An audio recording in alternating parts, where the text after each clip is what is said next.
And I said, well, banks have their programs and Right. they have their squares. And if you don't fit in their square, then they can't help you. I never knew that like VA loans, there's no set credit. No, Rates are becoming a little bit more favorable for buyers. they are. We had another Fed rate cut in December, which is great. The average person's only in their home, especially younger, Yeah. 5 to 7 years. Military is usually 3-4 years.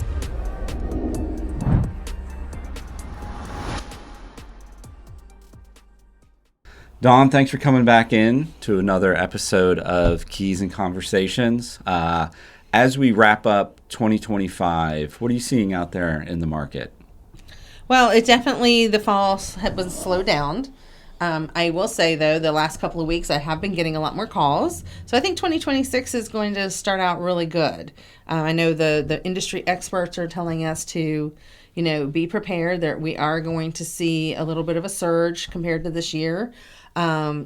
Rates are becoming a little bit more favorable for buyers. They are. We had another Fed rate cut in December, which is great. Right. And I think a lot of buyers who maybe sat out this year, hoping that we were going to see, I think everybody's over we're not going to see the 2s and 3s from 22. No. But even to try to get to, and we have seen some 5s, like at the 15-year, the adjustable rates. Yep.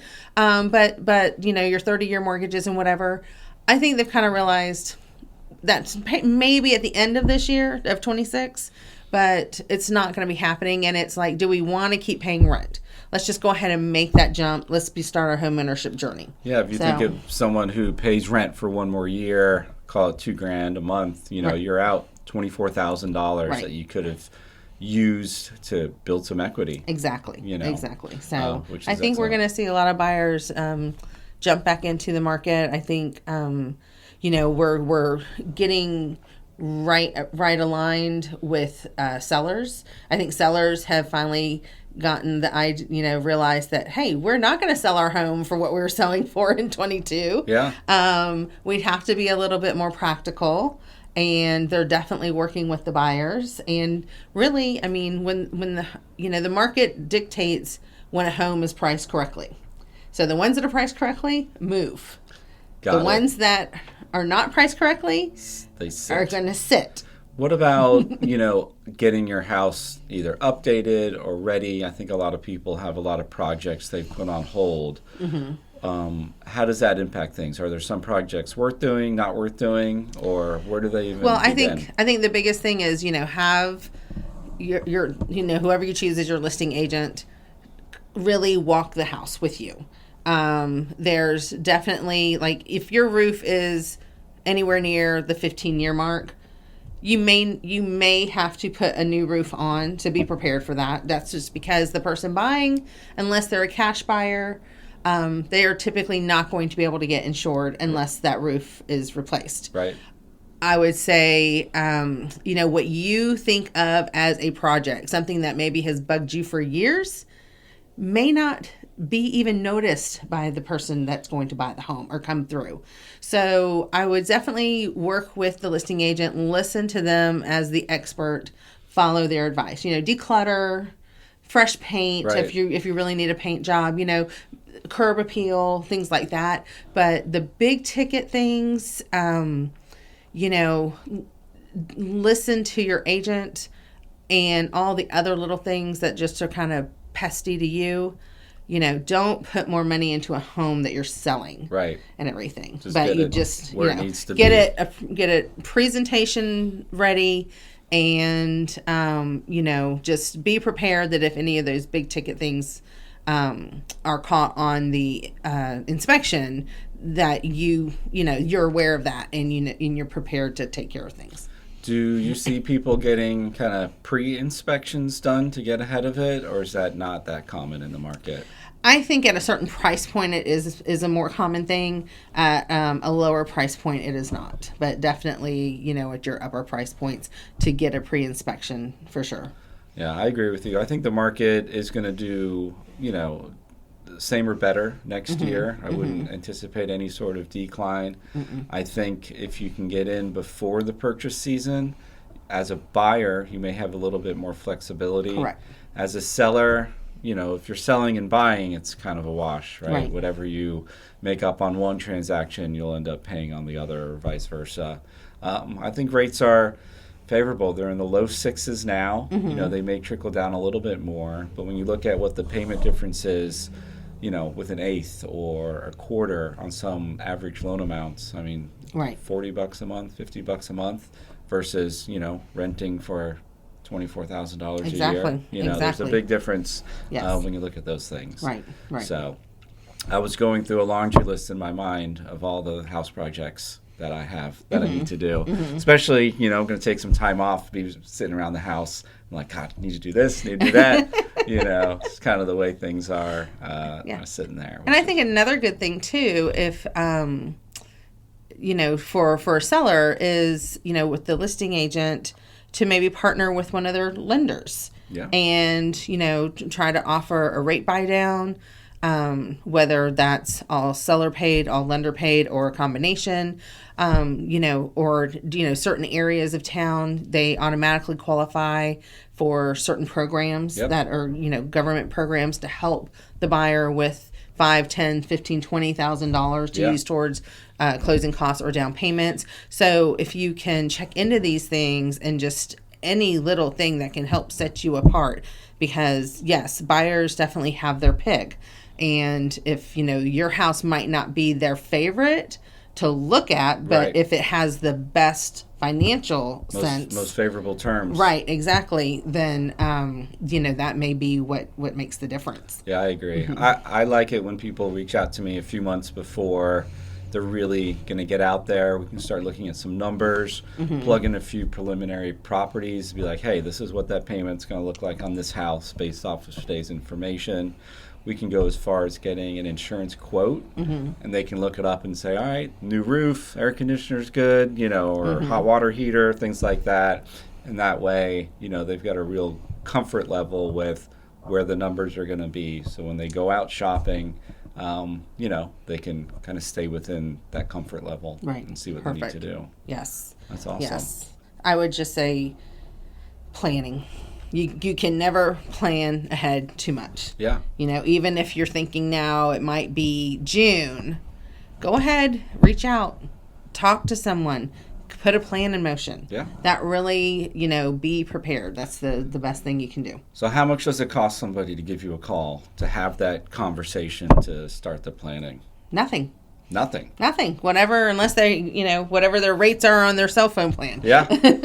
No, that's great. That's great. You have any mortgage questions?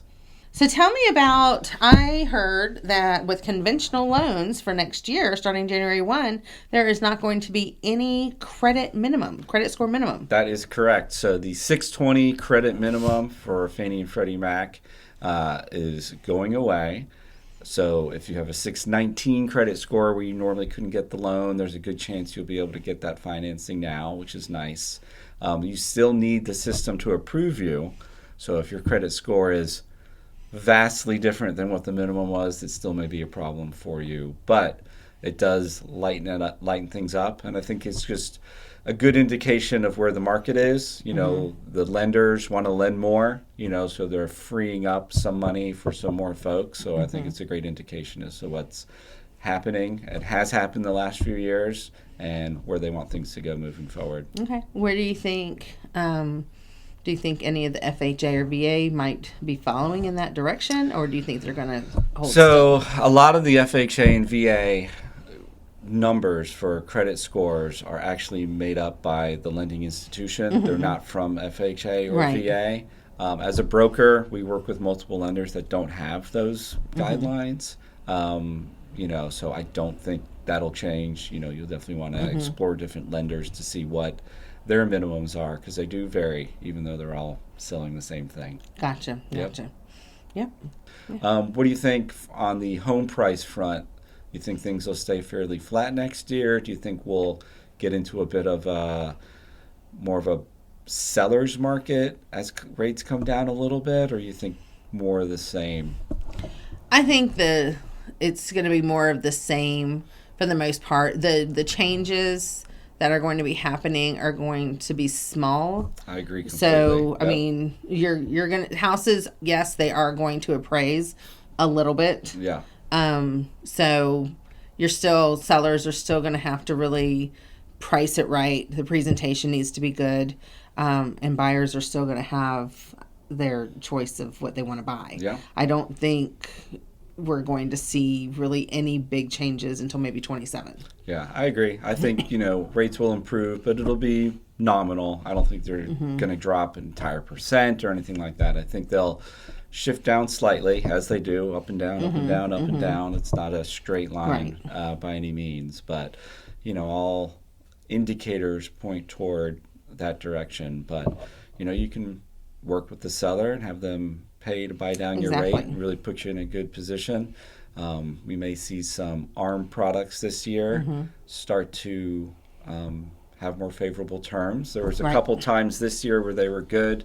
I was able to lock somebody into a 5-year ARM at 4.25. Paying a point and a half. But that really worked out well for them. They in a brand new house, their taxes came through, and they just wanted to kind of keep their payment the same, and their home appreciated, and they were able to do exactly what they were trying to do. So there are options out there, but you just got to reach out, talk to professionals like Dawn and Lee, get and get that information. Because the average person's only in their home, especially younger, 5 to 7 years, tops, and that excludes military. Military is usually 3-4 years.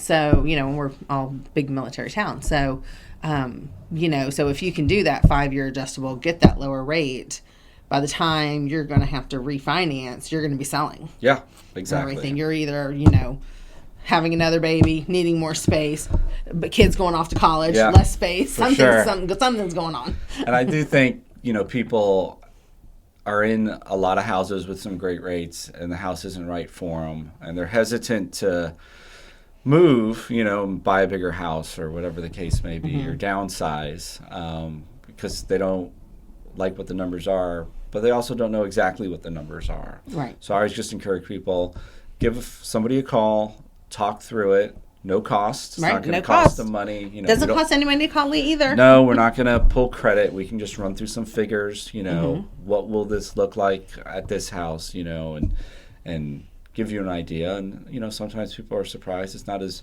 bad as they think it was. Exactly. And then you don't have 8 people living in a 3-bedroom house. Sure. It happens. Or, everybody's off to college and it's just 2 of you in a 6,000 square foot home.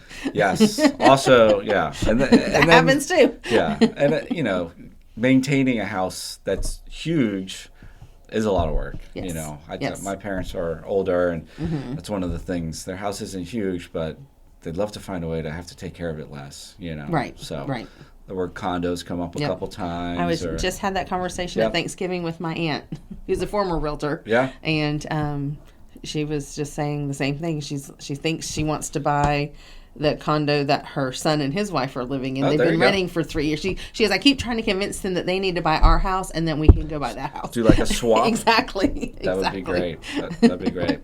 I just did. I went to, this was like 2 weeks ago, and it was over at Landmark Title, and it was just like overcoming objections and stuff. So I was just like, let me go do it. It was a little hour-long thing. And that's when he said, I never knew that, like, VA loans, there's no set credit. No.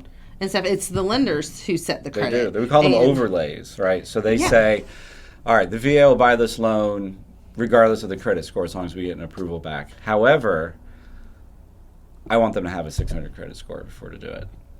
So and I've had deals where now have you always been with Future Home Loans? No. Who were you with? Other lots.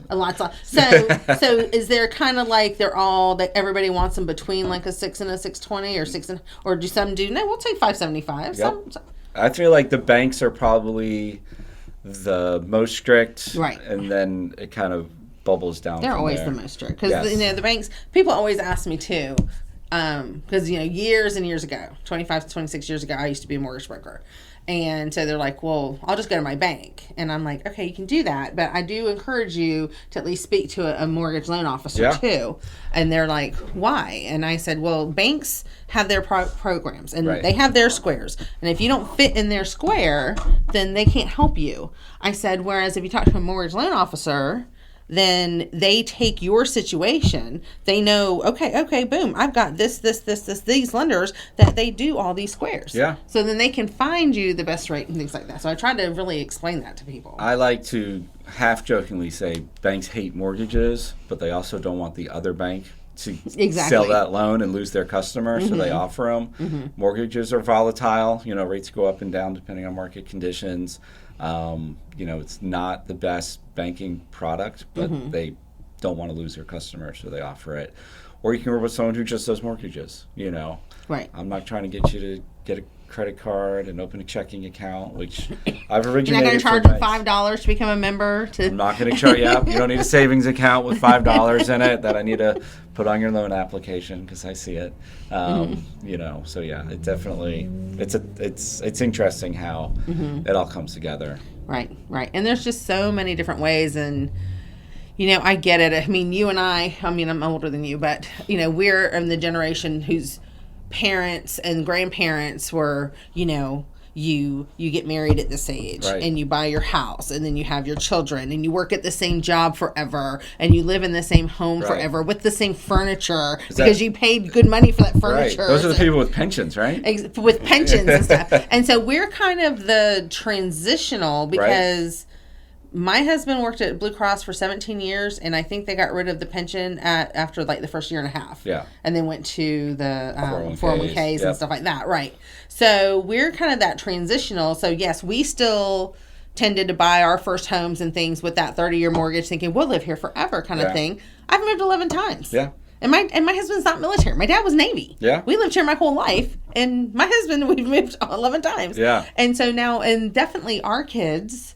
And so we're having to really think through it and not tell them you have to do a 30-year more, you have to do this, right? Because we have to. There's so much out there now, in so many different ways. And I read an article about like the history of mortgages and how they started back after World War II to help the veterans and everybody get homes.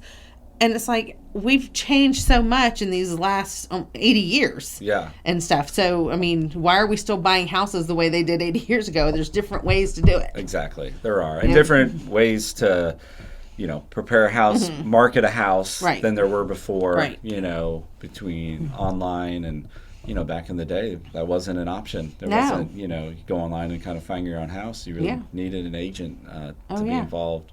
So. And the agents had, the Tuesday morning meetings. Yeah. Because Monday the secretaries were putting together the books. Yeah. And it literally was a book. And everybody, all the different brokerages were sending all their listings to all the other brokerages. And you come in and you'd have to actually look through the book.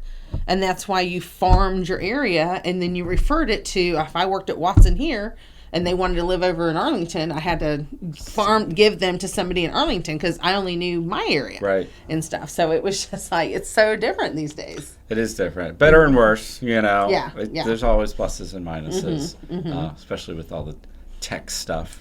Yeah. So. I mean, it would be nice just to be able to stay in your area and not drive all over Jacksonville, being the largest city ever. It is, but there's so many neat parts of town. It is. Especially when people come here, they're like, "Well, where do I live?" I'm like, "What do you like to do?" And price point comes into play as well, and kids, no kids, young adults, older. I want to be folks. as close to the beach as possible, and I have 5 children. And this, and what's your budget? $200,000. Sorry. Unfortunately, that doesn't. I can get you as close as possible, but it's going to be on the other side of the St. Johns River. Yeah. I hope you like to drive to the beach because that's what's going to happen. Yeah. I want to be within 15 minutes. Yeah, that's for sure. Not a possibility. For sure. Unless y'all do bunk beds in a 1-bedroom. Yeah. They make those cool, like, built-in bunk beds now. Oh, all the condos and stuff. Yeah, that's the guest room. Yeah, just put a curtain in front of it. Exactly. Yeah, with, triple beds in there, so you can say like, oh, this place sleeps 27 people. Like a Navy boat berth. Yeah, exactly.